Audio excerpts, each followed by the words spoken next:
ఇజ్జత్ అనే ఒక మంచి టైటిల్తో నా దగ్గర అసోసియేట్గా వర్క్ చేసిన ఉపేంద్ర సినిమాతో రావడం ఒక మంచి కాన్సెప్ట్తో వచ్చాడు. ఎక్స్ప్లెయిన్ చేసినప్పుడు అనిపించింది ఇట్స్ అన్ ఇంట్రెస్టింగ్ సబ్జెక్ట్. డెఫినెట్గా ఈరోజు ఉన్న ఆడియన్స్కి, ఇప్పుడుండే జనరేషన్కి కనెక్ట్ అవుతుంది అనిపించింది. And I'm very positive. త్వరలో ఈ సినిమా ముందుకు తీసుకొని వస్తానంటున్నాడు. I'm eager. నేను ఆల్రెడీ ట్రైలర్ కూడా చూశాను, రఫ్ కట్. Very impressive. మంచి కాన్సెప్ట్తో ముందుకు వస్తున్నాడు. అండ్ హీస్ లైక్ నా పిల్లాడు. And I'm very proud that you know ఈ స్టేజ్ తీసుకొని వచ్చాడు. ఒక సబ్జెక్ట్ని ఎంతో వర్క్ చేశాడు.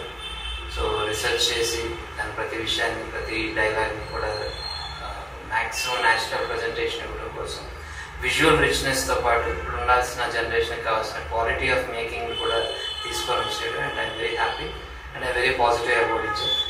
అందరి ఇజ్జత్ కాపాడతాడు. మా టీం అందరి ఇజ్జత్ అంటే నా పిల్లాడు కాబట్టి చెప్తున్నాను. సపోర్ట్ చేసిన టీం అందరికీ కూడా ఐ హ్యాపీ. కంగ్రాచులేషన్స్ నా సైడ్ నుంచి. ఒక మంచి ప్రాజెక్ట్లో మీరు అందరూ పార్టిసిపేట్ అయ్యి ఉండటం. And I feel very proud today.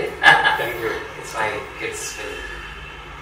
పరువు హత్యల నేపథ్యంలో ఇప్పటి వరకు వచ్చిన సినిమాల్లో ఇది ఖచ్చితంగా భిన్నంగా ఉంటుంది. Thank you. All the best.